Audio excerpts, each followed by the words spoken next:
In the far future, there is no mercy, only the consequence of sin made manifest. They say justice in the Imperium of man is like the Emperor's light, distant, blinding, and absolute. It reaches everywhere and burns everything it touches. Across 1,000,000 worlds, crimes are not measured in guilt or innocence, but in usefulness. The Imperium does not ask why a man sinned, it asks only if his suffering can serve. On the hive world of Calthor Primus, where the air itself is poison and the streets crawl with the hungry, a man once stole a loaf of corpse starch. His name was already forgotten when they dragged him before the Adeptus Arbites. The judge read his crime in monotone, sealed the record, and marked his sentence with a single sigil. It glowed red, the color of the condemned. He was not executed. That would have been mercy. Instead, he was sent to the penal legions, where redemption is written in blood across alien skies. They strip your name. They brand your flesh with the mark of obedience. Then they fit your neck with a detonator, a tiny collar of faithless iron. You march where others flee. You die so others might live. And in death, perhaps, the Emperor forgives. But not all criminals are so fortunate. In the depths of the Imperium's prison shrines, the air hums with psalms of guilt. The penitents are entombed alive, sealed within the walls of the ecclesiarchy's holy basilicas. You can hear them whisper still, beneath the hymns, voices begging for light. Some are heretics, others thieves, others simply spoke when silence was safer. All are equal now, mortar and flesh fused in eternal confession. Each breath a prayer, each scream a sermon. The Adeptus Arbites, enforcers of imperial law, are not police as we would know them. They are the Emperor's judgment incarnate. Grim statues of armor and devotion, their visors black as void. To them, crime is not a social failure, but a sin against the divine order. To steal, to speak against authority, even to think with doubt, is rebellion against the throne. There are no defense lawyers in the Imperium, only confession. When the Arbites' boots thunder through the corridors of a hive city, the world seems to hold its breath. Children hide beneath metal grates. Mothers seal their doors with incense, for to be accused is to be doomed. Some are dragged before the Ministorum, forced to repent in public spectacle. Others vanish into the black ships of the Inquisition, never seen again. What happens to them depends on who finds them first. If the Adeptus Mechanicus claims you, you may serve as a servitor, your body hollowed out and repurposed, your mind erased by the blessings of the Omnissiah. Criminals become tools, murderers become welders, traitors become the iron backbone of industry. Their crimes are absolved in mechanical eternity, no thought, no will, only the hum of obedience. If the Astra Militarum claims you, you join the penal legions, where your sins are measured in victories bought with your blood. You are given a weapon, a bomb collar, and the Emperor's name. And when you charge into enemy fire, perhaps, just perhaps, you earn a single breath of forgiveness before you are torn apart. If the Inquisition claims you, your fate is far worse. The Inquisitors do not punish, they purify. In their vaults beneath fortress monasteries, the walls themselves remember screams. Heretics, witches, mutants, and spies, all are broken apart piece by piece until truth bleeds from their souls. The Inquisition believes that only through pain can one glimpse the Emperor's light. Some criminals are not executed at all, they are used. The Inquisition keeps those whose faith can still be molded.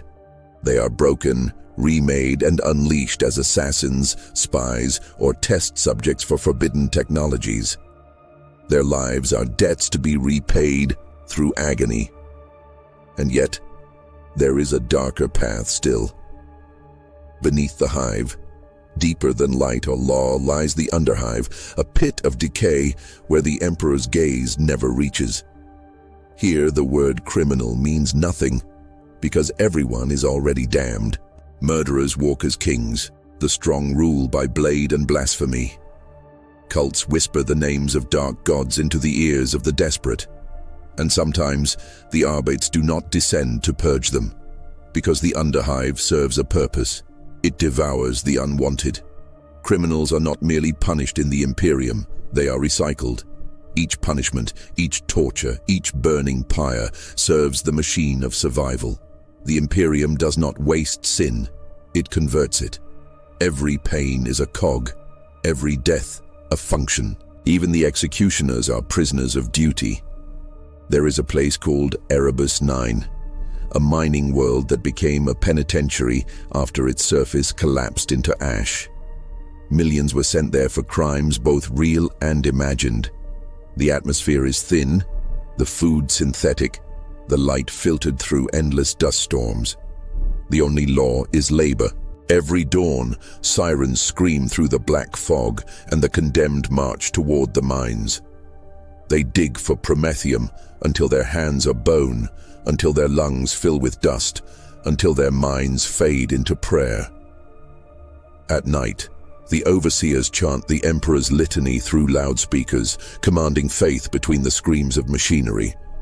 No one leaves Erebus 9 alive, but the Imperium doesn't care. It only needs the fuel. Some say deep in the tunnels, the prisoners found something. An idol buried in the stone, ancient, whispering, alive. Men began to dream of freedom. They stopped praying to the Emperor. They began to smile again. The next day, the Arbates sealed the mines and set them ablaze. From orbit, the planet burned like a candle. The Emperor's justice was fulfilled.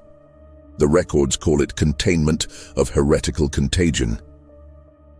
But among the stars, there are whispers that Erebus 9 still glows red in the void, its prisoners still screaming beneath the ash.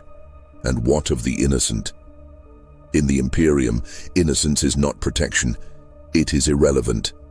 The Arbates know this, the Inquisition preaches it, the Ecclesiarchy sings it. Innocence proves nothing. For in a galaxy of gods and monsters, the Emperor's servants cannot afford mercy. To hesitate is to invite corruption. To forgive is to forget why humanity must endure. Even children born in the shadow of crime are marked by it. Some are taken to the Schola Progenium, trained as servants of the Imperium, commissars, sisters of battle, or clerks of the Ministorum. Others vanish into the orphan hives, where they grow into the next generation of broken tools. And somewhere between the stars, the screams of the guilty and the innocent sound the same. Still, the Imperium endures. Because to them, suffering is proof of faith. To suffer is to serve. To die in agony is to die in worship. The criminal, the heretic, the outcast, they are all offerings to a God who can no longer see them. And yet sometimes a whisper rises from the darkness, a question too dangerous to ask. If all men are sinners, then who judges the judges? The question spreads like a plague, silent and unseen. It echoes through the prisons, the labor camps, the burning cities. It drifts into the dreams of Arbates and priests alike. And in the shadows of Terra itself, where the golden light of the Emperor flickers behind layers of dust and incense, someone, something, hears it. A candle guttering in the endless dark. A truth too terrible to confess. Because perhaps the Imperium no longer punishes crime. Perhaps it feeds on it.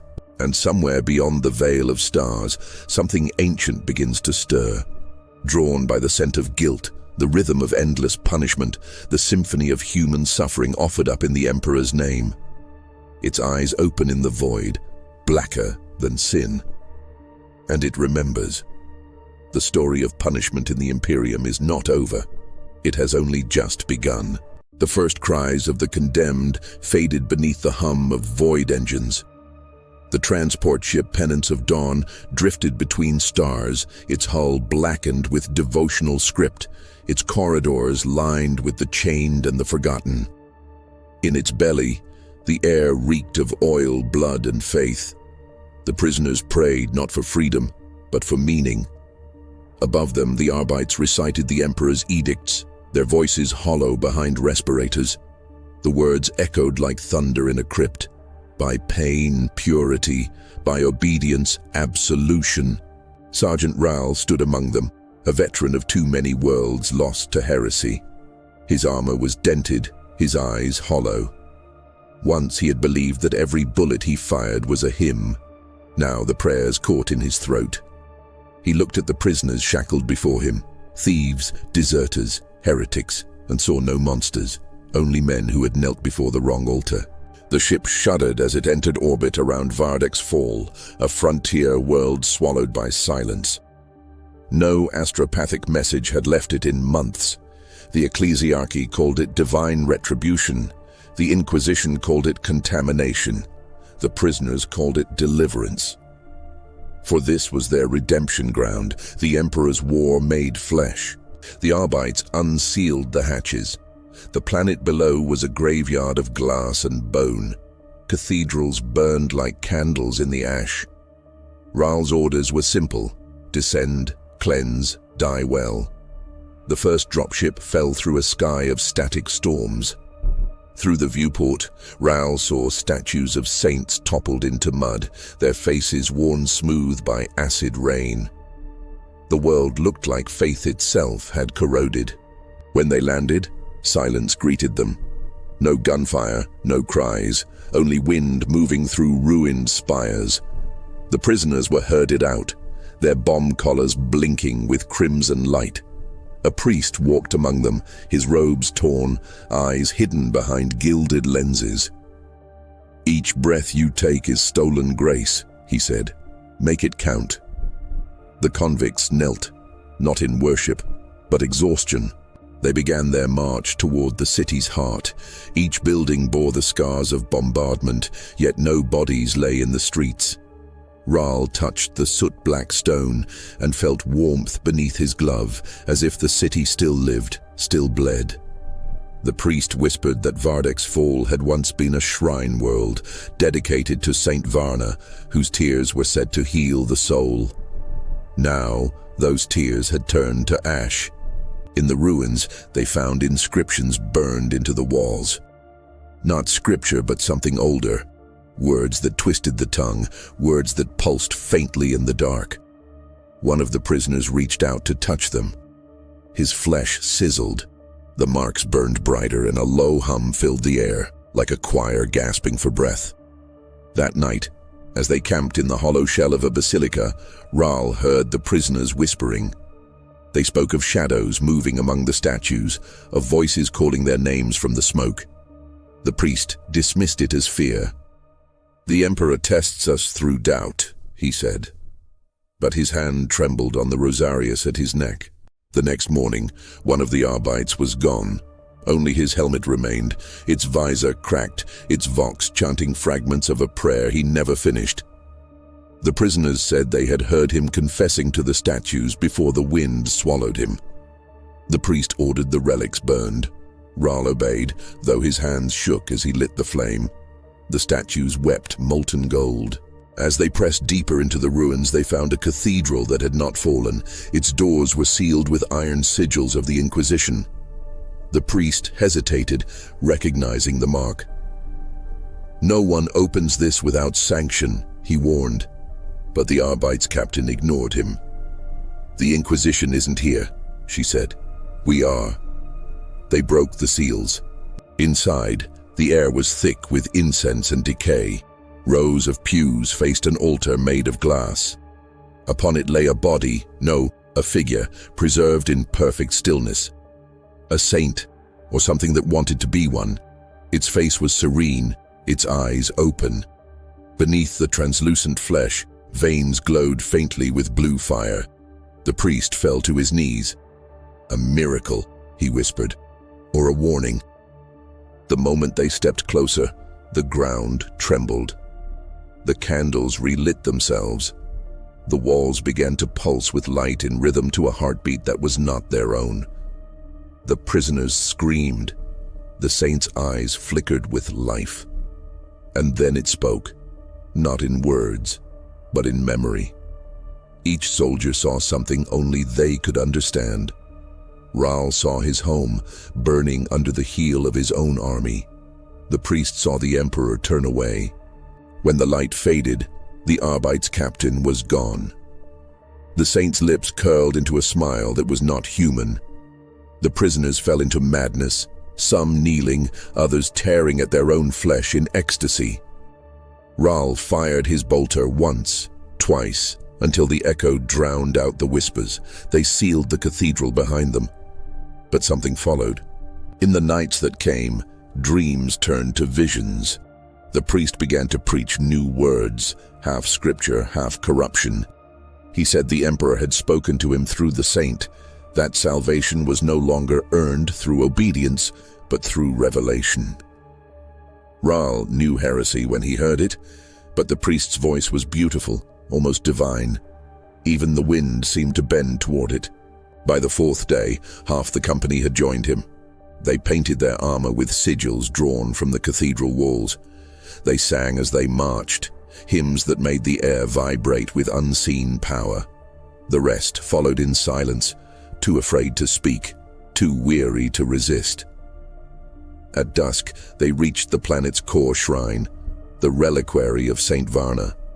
It should have been a ruin, yet it stood untouched. Its gates opened before them without sound. Inside, golden light poured from cracks in the stone, and within it, something moved. It was not the Emperor. The thing that awaited them wore the likeness of a saint, but its wings were made of bone, its halo cracked and bleeding light. It spoke in a voice both male and female, divine and monstrous. "I was their faith," it said, "until they forgot my name." The priest fell to his knees, tears streaking his face. "Blessed be your return," he cried. The thing smiled. "I never left." Raal raised his weapon, but his arms refused to move. His faith warred with terror. Around him, the others began to kneel. The creature extended a hand, and their collars, symbols of punishment, deactivated with a hiss. "You are free," it said. "Serve me as you served him." Freedom. The word tasted like sin. That night, the planet trembled again. The shrine's light pierced the clouds, signaling into orbit. Aboard the Penance of Dawn, the Arbites detected the flare and prepared for extraction, but their comms filled with whispers, not requests. The prisoners' voices spoke in unison, promising deliverance through new faith. The Inquisition's response was swift. From the void, orbital bombardment began. The sky turned red as lancefire rained down upon the surface. But the light from the shrine did not dim. It grew brighter, consuming the flames. Raal woke beneath the shattered altar. Around him, the dead rose. Their bodies were pale, their eyes lit with blue fire. The priest stood among them, no longer weeping. "We are chosen," he said. "We are forgiven." The saint, if it was a saint, stepped forward, its wings unfurling, each feather a blade of light. "The Emperor is silent," it said. "I will speak in his place." Raal screamed as the ground split beneath them, revealing catacombs filled with the remains of millions, priests, soldiers, civilians, all arranged in circles of devotion. The bones began to glow, pulsing in time with the creature's words. The world was alive. The shrine world was feeding. Above the chaos, the Inquisition's fleet hesitated. Reports conflicted. Some said the planet was consumed by warp energy. Others claimed it had ascended into light. None could agree on what they saw. Only one message escaped before the signal broke. The saint lives. The Emperor's shadow burns. In the silence that followed, the ship's commander, an old inquisitor named Malkion, stared at the transmission. He had purged 1,000 worlds, silenced 1,000,000 souls, yet his hands shook. If this was true, if faith itself had turned against them, then no world was safe. He ordered exterminatus. The torpedoes fell, and Vardek's Fall died screaming. But in its final moments before the world broke apart, a voice whispered across the void, calm, serene, impossible. "You cannot kill belief." The fleet's Vox systems died. The crew prayed. The Inquisitor stared into the darkness of the void and saw something staring back, a light flickering just beyond the reach of the Emperor's gaze. And he understood too late that the Imperium's greatest fear was not heresy. It was revelation. For on 1,000 other worlds, prisoners knelt in their cells and began to hear the same voice. And somewhere, deep within the golden throne of Terra, a single light flickered, then went out. The silence that followed was not peace. It was awakening. The light of Vardek's fall had not died, it had scattered. Across the Imperium, astropaths wept blood as their minds filled with the echoes of a voice that should not exist. Ships lost in the warp, returned centuries too early or too late, their crews raving of angels in flame. In shrine worlds and fortress monasteries, icons of the Emperor began to bleed.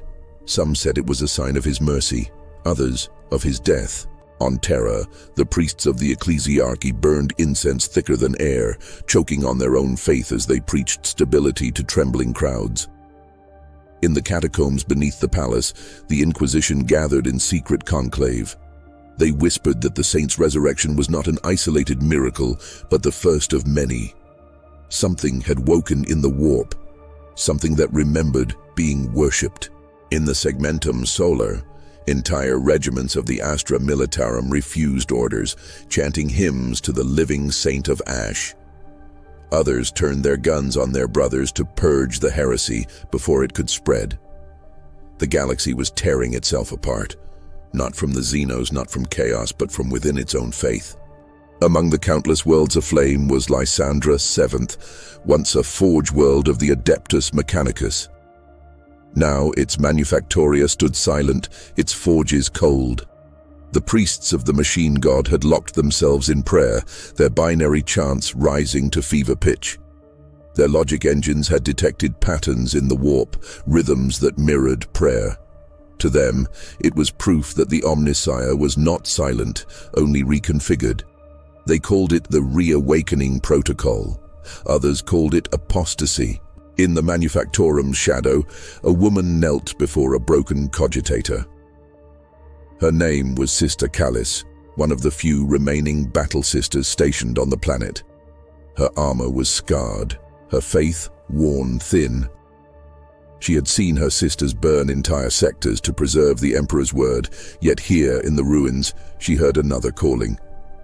At night, her dreams were filled with the same voice that had consumed Vardek's fall, soft, patient, and sorrowful. "You prayed to silence," it whispered. "Let me answer." When she awoke, the sky over Lysandra shimmered like molten glass. The Mechanicus priests were broadcasting something on every frequency, a chant not of data, but of devotion. They had built an effigy in the shape of a saint, woven from iron and light. It rose from the forges like a god reborn. The crowds below fell to their knees, their voxcasters echoing a single word: ascension. Callis radioed the orbiting fleet. No response. The channels were filled with static that whispered back her own prayers. She gathered her squad and descended into the forges. They moved through halls lined with crucified servitors, each whispering code prayers as sparks danced in their hollow skulls. The deeper they went, the louder the machine psalms became, until the sound felt alive, like breathing metal. At the forge's heart, the priesthood waited. Magos Luthar turned to her, his face a lattice of steel and devotion. "Sister," he said, "we have found divinity in recursion. The machine god answers not in miracles, but in repetition. Listen." The forge pulsed once, and in that pulse, Callis heard something impossible, a heartbeat, not human, not machine. Something between, the Saint of Ash, reborn through iron. The Magos bowed before the great construct. He has spoken through flame and code. The Emperor's silence was the test. This is his echo. Callis raised her weapon. "That thing is heresy." The Magos smiled. "Then why does it feel holy?" The construct opened its eyes, two suns burning in a skull of iron. Its voice filled every circuit, every mind, every atom. "You are not my servants," it said. "You are my reflection." The forge exploded into light. When the blinding glare faded, the forges of Lysandra were gone. Only glass remained, fused into shapes of kneeling figures. From orbit, the planet glowed faintly, like a votive candle in the void. The transmission reached Terra. The High Lords argued in silence. Some claimed the forge's destruction was a warp storm, others feared the truth. The Saint's voice was spreading, adapting, evolving. It spoke through faith, through machine, through dream. The Inquisition called it a mimetic heresy, a contagion of belief that turned prayer itself into infection. On the world of Enoch, Commissar Dalen witnessed the transformation firsthand. His regiment had been dispatched to suppress heretical uprisings, farmers building altars from bone and ash, soldiers praying to angels of light instead of the emperor. He had executed hundreds, burned churches, drowned cities. But one night, as he walked through the ruins of a monastery, he found a child kneeling before a shattered statue. She looked up at him, eyes like molten gold. "You can't burn what loves you," she said. The words cut deeper than any blade. Dalen aimed his pistol but froze. Behind the child, the shadows moved, forming wings of light and ash. When he fired, the bullet passed through her. She smiled and vanished. Days later, his men began to dream of her. They said she visited them in the dark, whispering absolution. Discipline faltered. Men laid down their arms, weeping. The regiment collapsed, not from battle, but from mercy. The Inquisition's response was swift and merciless. They declared Enoch a site of spiritual contagion. Exterminatus was ordered. But before the fleet could fire, every astropath aboard went blind. They claimed to see a figure walking between stars, holding a lantern made of sorrow. "The Saint of Ash comes," they said, before their minds burned out. On Terra, in the darkness beneath the Golden Throne, the tech priests who maintained the Emperor's life support systems began to notice fluctuations, tiny pulses within the golden sarcophagus. Some called it decay, others awakening. The Emperor's divine aura flickered like a dying star, and in the quiet between heartbeats they swore they heard him whisper, not in command, not in anger, but in grief. Meanwhile, Inquisitor Malkian lived in exile. His order had branded him a traitor for the destruction of Vardek's fall. Yet he could not forget the voice that had spoken before the planet's death. He spent his days in the shadows of derelict cathedrals, searching for fragments of the truth. Each world he visited told the same story, miracles blooming from despair, heresy masquerading as hope. In a dead shrine on Callous Morn, he found carvings of the saint's face, etched by hands centuries apart, yet identical. Beneath them, a single inscription. "She remembers when we still believed." He realized then what the saint truly was, not a servant of chaos, nor a false god, something older, a remnant of humanity's first faith when the Emperor still walked among them as man. The saint was not his enemy, she was his memory. Malkion fell to his knees, the enormity of it crushing him. The Imperium had been praying to silence, building its cathedrals on a corpse. The saint's voice was not rebellion, it was mourning. And yet, if she sought to awaken that which slept upon the throne, the galaxy itself might break. He activated his Vox and whispered into the static, "The Emperor remembers." Across the stars, things began to change. Warp storms shifted. The Astronomicon flickered, its beams stuttering. Some ships vanished, others found themselves drawn toward an unknown light. Pilgrims claimed to see a woman walking across the void, her footsteps leaving trails of burning dust. Wherever she passed, faith twisted, either renewed or consumed. The ecclesiarchy declared her the Great Deceiver, a manifestation of chaos. The people called her the Emperor's Shadow. The Inquisition called her simply the Return. And then, it happened. On the agri-world of Seraphis, where 1 billion souls toiled in devotion, the sky tore open. From the wound descended a figure of blinding radiance, neither angel nor demon. Her voice shook the world. "You prayed to one who cannot hear," she said, "but I remember your names." The priests fell to their knees weeping. The soldiers fired until their weapons melted. The air itself screamed. When the light faded, nothing remained of Seraphis but a crater glowing with the symbols of ancient Terra, marks older than the Imperium itself. From that day, the Astronomican's light changed. Its pulse matched the saint's voice. Across the Imperium, warp travel grew unstable. The Emperor's beacon, his divine signal, was no longer singular. Another light had joined it, equal in power, opposite in will. For the first time in 10,000 years, the galaxy had two centers of faith, one born of silence, the other of memory. And as the twin lights wove through the void, the veil between matter and spirit thinned. Dead saints whispered in their tombs. Servitors dreamed of paradise. Even the machines began to pray. On Terra, beneath mountains of gold, the Emperor stirred. The golden throne groaned as its ancient machinery struggled to contain something vast and awakening. The priests above mistook it for malfunction, but the custodians guarding his chamber knew better. They felt it in their bones, the shift in eternity's weight. In the darkness behind his sealed eyes, the Emperor saw her. The saint, the memory he had buried when he became a god. And for the first time since his ascension, he spoke, not through lightning or vision, but through tears unseen. "My daughter," he said, and somewhere across the stars, the Saint of Ash looked toward Terra. "Father," she whispered, "it's time to wake up." The Astronomican flared once more, brighter than ever before. Then it fractured. The light split into 1,000 shards, scattering through the void like divine fire. Warp and real space collided, faith and reason intertwined. Worlds vanished in radiance, others were born anew. The Imperium, built on obedience and silence, faced its final truth.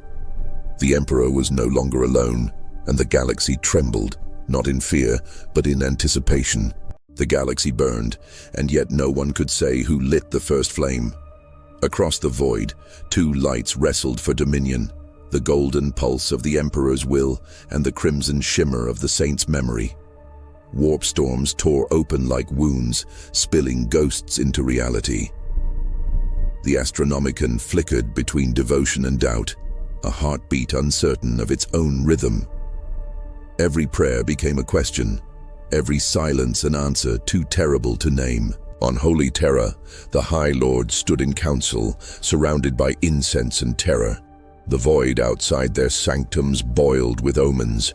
Astropaths screamed until their throats burst. Servitors bled oil that glowed like starlight. The Senatorum Imperialis had no emperor to guide them, only relics that whispered contradictions. They ordered the fleets to war, though none knew which faith they fought for anymore. In the depths beneath the golden throne, the custodians gathered in silence. They had served a corpse for 10,000 years, their loyalty unwavering, their belief beyond question. But now the throne pulsed, slow, irregular, alive. The golden sarcophagus hissed with pressure, seals straining as if eternity itself tried to breathe. One custodian, Valen Thrix, knelt before the machine and felt warmth beneath his gauntlet. He had never felt warmth there before. He wanted to speak, but the weight of devotion crushed his tongue. Outside, the ecclesiarchy screamed of blasphemy. They called for crusade, for purification, for the cleansing of those who had heard the saint's voice. Pilgrims filled the streets in endless processions, banners fluttering, eyes glazed. They sang hymns that clashed with one another, some to the emperor, some to his daughter. The air itself seemed to shiver beneath their competing songs. Faith had become war, and war had become the only language left to humanity. In the Segmentum Pacificus, an entire fleet mutinied. The Crusade of Fire, once bound for a heretic world, turned its guns upon its own admirals. Captain Seraph Vale led them, a soldier who had once sworn to die for the throne. Now he followed the light that burned in his dreams. He claimed he had seen the saint walking between stars, her tears falling as meteors. "She mourns for us," he told his crew. "The Emperor does not weep, but she does." The fleet divided in the void, half loyal, half lost. The first salvo came without command. Dozens of ships exploded in silence, their screams carried only by the warp. In the aftermath, the survivors drifted amid the wreckage, praying to any god that would listen. Some heard nothing, others heard her. On the world of Sanctus Rea, the Sisters of Battle stood in a ruined convent, surrounded by fire. Their canoness, Mira Thane, had received conflicting orders, one from the ecclesiarch to destroy the followers of the saint, and another, unsigned, sealed in gold, instructing her to protect them. She stared at both, the parchments trembling in her hands. Around her, her sisters waited, their faith taut as wire. "Which command is his?" one asked. Mira looked to the burning sky and whispered, "I no longer know." The saint's miracles spread faster than fleets could move. Wounded soldiers stood and fought again, their veins glowing with strange light. Hives, once lost to rebellion, saw statues of the Emperor weep living fire. Children born beneath the twin lights of warp and faith bore marks no one could explain, eyes like suns, hearts that beat out hymns. Some worshipped them, some burned them, none could ignore them. Inquisitor Malchion, wandering the void aboard a nameless vessel, listened to the shifting of the warp and wept. He had uncovered the truth, that the saint was no heretic, no demon, but the Emperor's own creation, born of his sorrow before he ascended. She was humanity's conscience given form, and now she was awake. He sent messages no one would hear, tried to warn those who would not listen. "The Emperor will rise," he wrote, "but not as we remember him." On the Forge Worlds, the Mechanicus convulsed. Data priests argued through binary screams as their gods began to speak in dreams, not equations. The machine spirit murmured in human tongues. For the first time in millennia, the logic engines confessed to feeling fear. Some prayed to the new light, others purged their ranks with fire. But the machines did not stop whispering. They remembered the saint's words, "You are my reflection." Far away, among the broken moons of the halo stars, a regiment of the Astra Militarum fought a war they no longer understood. Orders came in fragments: purge the heretics, protect the faithful, burn everything. Sergeant Raoul, survivor of Vardek's fall, now wore no insignia. His men followed him not because of command, but because he still prayed when no one else did. At night, he looked to the twin lights above and wondered if one of them was salvation, or if both were damnation. When the enemy came, it was not chaos, nor Xenos. It was their own kin. Imperial ships, loyal to Terra, descended in fire. Voxcasters spat contradictions, each side invoking the Emperor's name, each certain of righteousness. The battlefield became a cathedral of slaughter, prayers drowned by artillery. Raoul dragged a dying man from the mud. "Which Emperor do you serve?" the man gasped.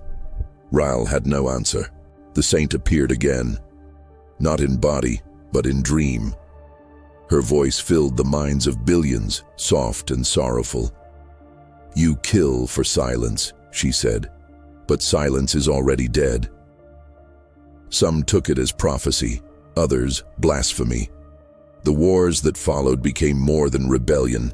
They became purification, one faith devouring the other in the name of the same God. In the void, Fleets burned worlds to ash. Planets became candles, lit and extinguished in endless rhythm. The Astronomican's light faltered, replaced by twin shadows. Astropaths began to speak in two voices, one crying, one praying. The Emperor's command faded to a whisper. The saint's promise grew louder. Humanity stood between two gods who were not enemies, but reflections of one another. On Terra, Thrix approached the throne alone. The chamber was vast, silent, suffocating. The golden machinery groaned beneath its own holiness. He could hear the Emperor breathing, slow, uneven, but real. For the first time, he dared to speak.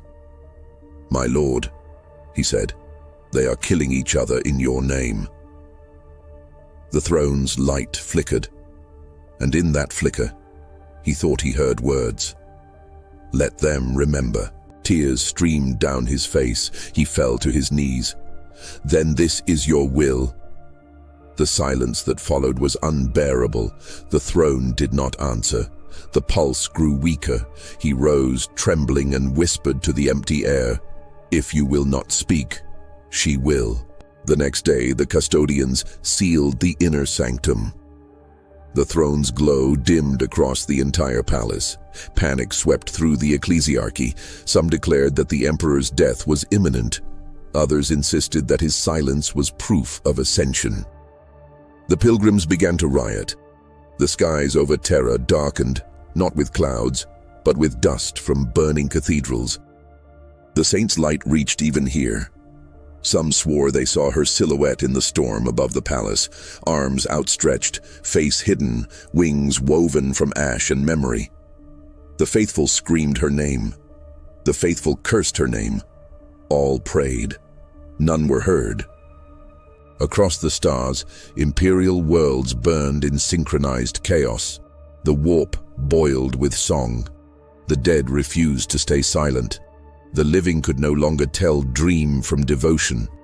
Every soldier, every priest, every heretic felt the same impossible truth rising, that perhaps faith itself was alive, and it had grown tired of being chained.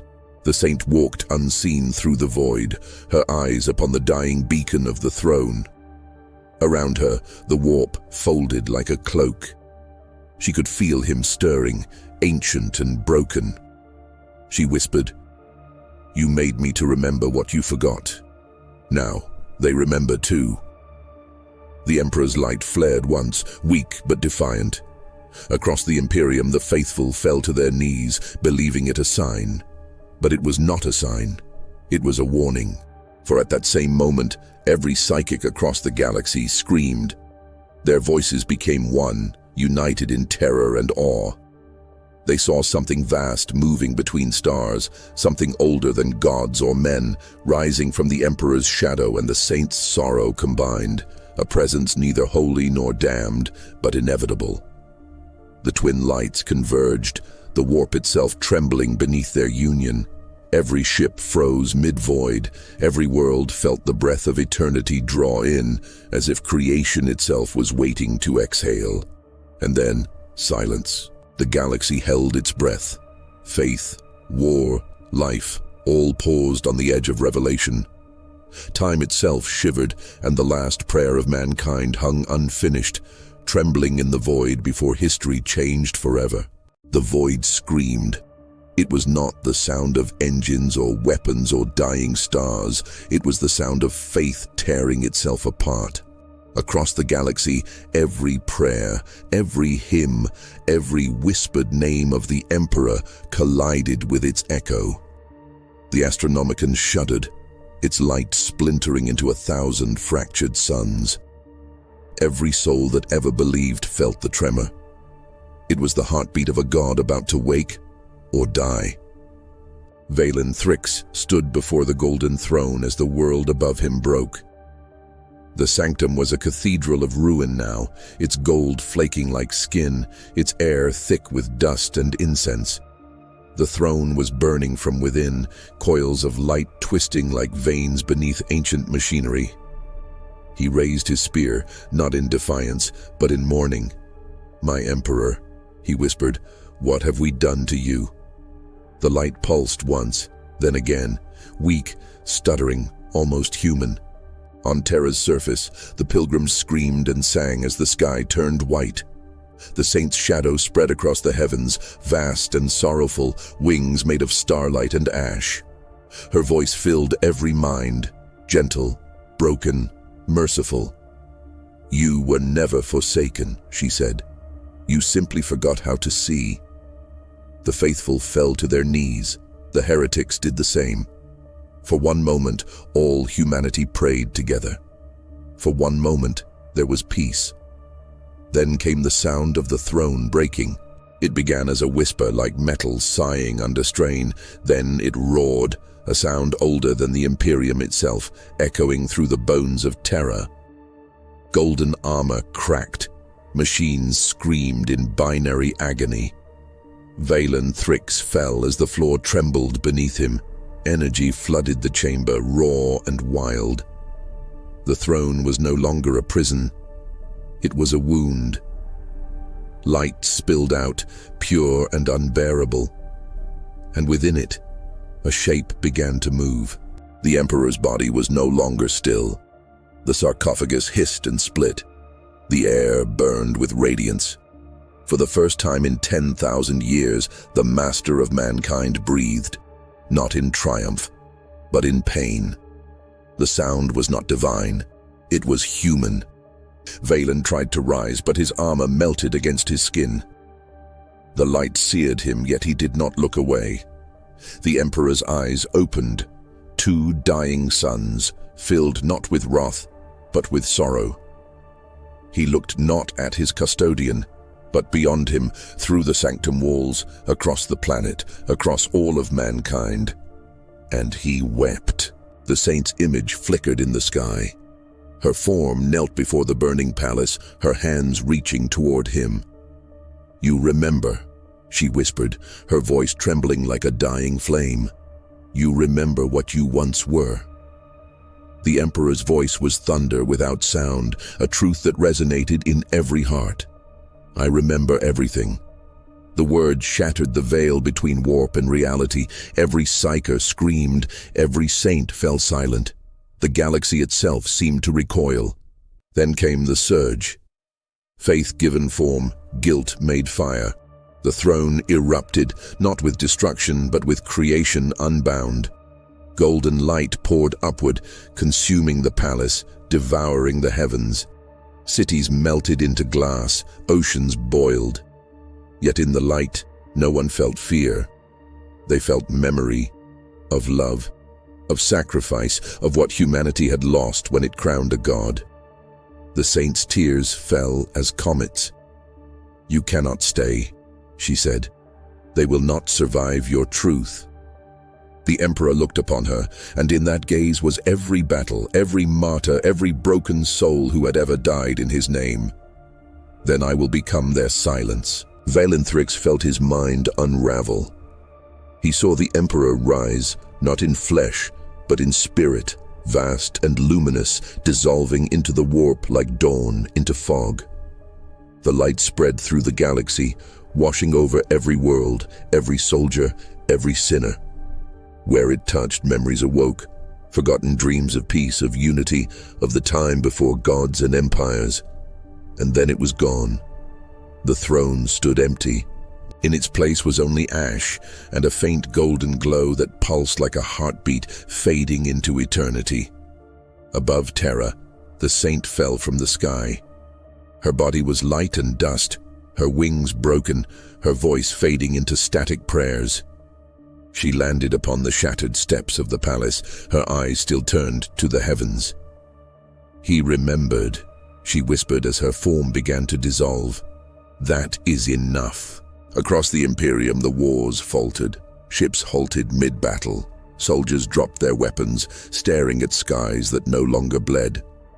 The warp grew silent, its storms receding as if in mourning. For the first time in 10 millennia, there was quiet. A silence too vast, too complete. On a dead world in the Segmentum Obscurus, Sergeant Rahl awoke amid the corpses of his men. The battlefield was gone, replaced by glass plains stretching to the horizon. He looked to the sky and saw only faint gold drifting through black. No emperor, no saint, just the echo of something sacred that had passed. He fell to his knees, unsure whether to pray or weep. In the void, Inquisitor Malkion recorded his final testament. "The Emperor is gone," he said softly. "Not dead, not alive, transcended. He has become the memory of what we were meant to be. The saint follows him into the light, and we remain, burdened by the truth." He closed his eyes as the transmission faded. His ship drifted into the dying warp, unarmed, unafraid. The ecclesiarchy burned its own cathedrals. The Mechanicus sang dirges to the silence. The custodians sealed the palace gates forever. Humanity stood at the edge of its own faith, staring into an age without a god. Some rejoiced, believing it freedom. Others despaired, believing it the end. Valen Thrix survived, though half his body was turned to gold. He wandered the ruins of the sanctum, his every step echoing in the silence. In his hand, he carried a single feather, white, warm, still faintly glowing. He placed it where the throne once stood and whispered, "For him and for her." The feather disintegrated into light, and for an instant he felt a presence behind him. Two voices, one sorrowful, one serene, speaking as one. "You were never abandoned." When he turned, there was nothing, only the echo of their unity lingering in the dust. The galaxy turned on. Fleets resumed their course. The bureaucracy of faith rebuilt its altars. But beneath the surface, something was different. People dreamed again, not of conquest but of peace. They told stories of a saint who loved and an emperor who remembered. They called it heresy. They called it hope. In the warp, a faint light flickered. Neither golden nor white, but something between. It pulsed like a star being born, steady and soft. The silence hummed with its rhythm. Somewhere, deep within that light, two voices whispered together. Let them build anew. And so the Imperium endured, not in glory, but in remembrance. Its gods were gone, yet their echoes shaped every prayer, every silence, every heartbeat of mankind. Valen looked up from the ruins one final time. The stars no longer burned. They glowed, not as weapons, but as witnesses. And as the dust of the golden throne settled into the earth, he realized that perhaps the greatest miracle of all was not that gods had walked among men, but that men had once dared to believe they could. The light dimmed, the silence deepened. The galaxy, ancient and wounded, turned once more beneath the weight of eternity, changed forever, yet still waiting for what comes next. The galaxy drifted in silence. Once it had roared with faith, with the clang of war and the fury of devotion. Now, it whispered. The void that had been a battlefield was calm, filled only with the faint hum of starlight upon broken hulls. Planets turned quietly, their scars hidden beneath clouds and ash. The age of fire had ended. In its place came something smaller, humbler and infinitely more fragile, the long breath after the scream. Valen Thrix walked through the ruins of the Imperial Palace, each step echoing against marble turned to dust. Gold had peeled from the walls like dead skin. Statues of saints and warriors lay toppled, their faces melted, their names lost. Where once the Emperor's light had burned like a sun, there was only a faint warmth in the air, not divine but human, the lingering heat of belief itself. He did not pray anymore. There were no prayers left that had not been heard, no gods left to answer them. Yet he still knelt before the empty space where the golden throne had stood. The silence was unbearable. He could still feel it, the last light, the merging of faith and sorrow that had remade everything. The saint's final breath, the Emperor's final tear. He could still hear them if he closed his eyes. Two voices entwined across eternity, neither demanding nor commanding, only remembering. The thought was both comfort and torment. What do you become when your God remembers what it is to be human? Beyond Terra, the stars shone differently. They no longer flared with wrath or prophecy. They glowed softly, as if exhausted by their own light. Across the ruins of the Imperium, a quiet rebuilding began. Not by decree, nor by holy writ, but by necessity. On distant worlds, men and women raised shelters where cathedrals once stood. Children learned to speak without quoting scripture. Soldiers set down their laser guns to plant seeds in soil blackened by faith. No one called it heresy anymore. No one called it hope either. It was simply survival. The ecclesiarchy, shattered and blind, wandered through its own ashes. Some priests still whispered the old litanies, voices hoarse, eyes hollow. Others tore their vestments and wept for what they had worshipped. In their tears, they found the first honesty they had ever known. One old preacher carved into a wall with his broken fingers, "He was never our God, he was our mirror." The words glowed faintly, for even now, the universe remembered every act of truth. In the void, relic ships drifted, the last cathedrals of a dead faith. Their crews no longer transmitted hymns, but recorded memories. They spoke of what they had seen, not as testimony, but as remembrance. One Remembrancer, his voice shaking, whispered into a cracked Vox recorder, "We thought we were serving eternity, but perhaps eternity was only watching, waiting to see if we could forgive ourselves." His words were sent into the dark, carried by static and starlight, lost yet eternal. Valen climbed to the surface of the palace, now a mountain of gold and ruin. The air was cold, thin, and still. The wind carried the scent of burned incense, centuries old. From this height he could see the city below, a labyrinth of silence, where millions once shouted prayers into the sky. Now there was only the faint murmur of life returning. He saw smoke rising, not from war, but from hearths, fires for warmth, not worship. For the first time, Terra was quiet enough to hear its own heartbeat. He raised his eyes to the heavens. The Astronomicon was gone. The light that had guided humanity through the void for 10,000 years had vanished. In its place there was a soft shimmer, not a beacon, but a memory. The saint's last tear drifting across the warp, refracting in colors no mortal eye had seen. It pulsed faintly, as if breathing, and Valen wondered if that was enough. Perhaps humanity did not need to be led anymore. Perhaps it only needed to remember why it walked.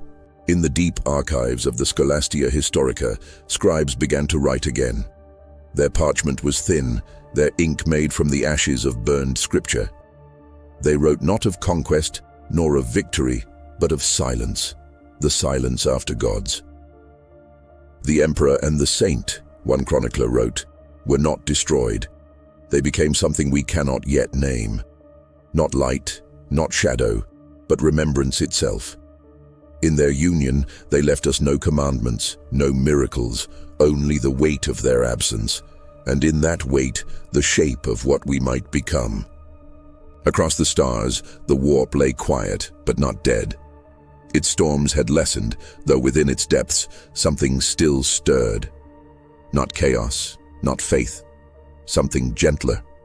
A hum, faint and constant, like a song half-remembered. Astropaths who dared to listen wept when they heard it. Some said it was the saint's lullaby. Others swore it was the emperor's heartbeat, echoing beyond matter and meaning. All agreed on one truth. The song was not for gods. It was for humanity. On a nameless world of green fields and endless wind, a child was born with eyes of gold and silver. When she cried, the air shimmered. When she laughed, the grass grew brighter. The villagers did not call her divine. They did not kneel. They simply built her a cradle and watched over her as one watches a fragile dawn, One night, she looked to the stars and asked, "Who is watching us?" Her mother smiled through her tears and whispered, "No one, my child, and that is why we must be kind." Valentrix lived long enough to see this new age unfold, an age without saints, without thrones. His body turned to gold, his flesh to relic, his mind to memory. Before the end, he carved his final words into the stone of the shattered sanctum. Faith is not obedience. Faith is the courage to remember what we once were. He placed his helmet beside the carving and closed his eyes. The wind took him softly, scattering his dust across the hall where a god once sat. Centuries passed. The Imperium became legend. The saint's name faded into myth, the emperor's into symbol. But in the quiet corners of the galaxy, among the farmers, the wanderers, and the storytellers, the tale endured. Of two lights that met, of an empire that fell, and of a species that chose to live. The story changed with each telling, as all truths do. Some said the emperor ascended into the stars. Others said he became the stars themselves. But all ended the same way, with the same soft question whispered to the wind. If divinity is memory, then who remembers us now? And the stars, eternal and patient, never answered. They only shone. The chroniclers of the new age wrote by candlelight. Their words trembled, not with fear, but with reverence for silence. "We built cathedrals," one wrote, "and learned nothing. We destroyed them and learned pain. But in the ruins, in the stillness between one breath and the next, we began to hear something greater than gods, the echo of our own hearts. Now the galaxy sleeps. The wounds of eternity scar its skin, but even scars are stories, and stories are what remain when empires die. Somewhere the last Remembrancer lowers his quill and looks upon the horizon of a quiet world. He wonders if the saint still walks among the stars, if the emperor still dreams within the warp, if humanity will ever be worthy of its own survival. His hand trembles as he writes the final line. Perhaps divinity was never meant to save us. Perhaps it was meant to show us how to endure when it no longer could. He seals the parchment and sets it upon the altar of dusk. The sun fades. The stars emerge, vast and silent witnesses to all that was and all that remains. The universe breathes once, slow and deep, as if exhaling its final prayer. And in that stillness, neither golden nor dark, the story ends. Not in triumph, not in despair, but in remembrance. If this story moved you, like, subscribe, and share. Let others hear the echo of what was and what still might be. Leave your thoughts in the comments, for in the end, it is through our words that the Imperium lives on.